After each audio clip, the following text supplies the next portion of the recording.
माध्यमातून असं मला वाटतंय की पुढचे पैसे वाटायला लागू नये म्हणून या सरकारने स्थगिती आणली।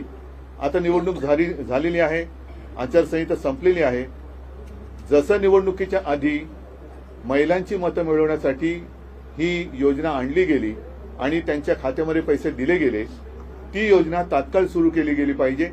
आणि 1500 नव्हे तर हेच महायुती म्हणाली होती की 2100 ते 2100 रुपयांनी जो काही बॅकलॉग राहिला असेल 1-2 महिन्याचा आणि पुढचा 3-4 महिन्याचा असा धरून हे पैसे तात्काळ त्याच्यामध्ये परत आवडती नावडती बहीण न करता हे खात्यात जमा झाले पाहिजेत।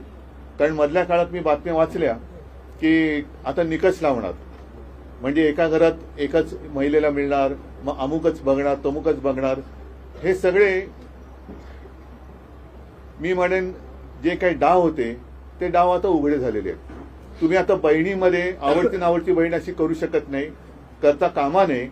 जसं तुम्ही गेल्या वेळेला कोणतेही निकष लावले असतील किंवा नसतील, ज्या महिलांना लाडक्या बहिणीच्या योजनेअंतर्गत पैसे दिले, हे पैसे आता हे निकष बाजूला ठेवून 2100च्या तुम्ही जे म्हणता वाढतं तुमचं प्रेम आहे त्याप्रमाणे हे पैसे तात्काळ माझ्या आणि आपल्या बहिणीच्या खात्यात जमा झाले पाहिजेत।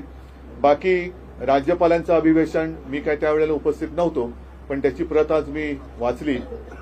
त्याच्याबद्दल आमचे सगळेच आमदार सभागृहात बोलतील। पण एक गोष्ट मला प्रकर्षाने जाणवते की राज्यपाल महोदयांनी माझं सरकार म्हणून जे काही भाषण केलं त्याच्यामध्ये पर्यावरणाबद्दल एक पुसटचा उल्लेख आहे की त्यांनी काय ती समिती नेमलेली आहे। आता त्या समितीत खरंच कोण असणार आहेत? पर्यावरण तज्ज्ञ असणार आहेत का? हे पर्यावरण तज्ज्ञ नेमका कसला अभ्यास करणार आहेत?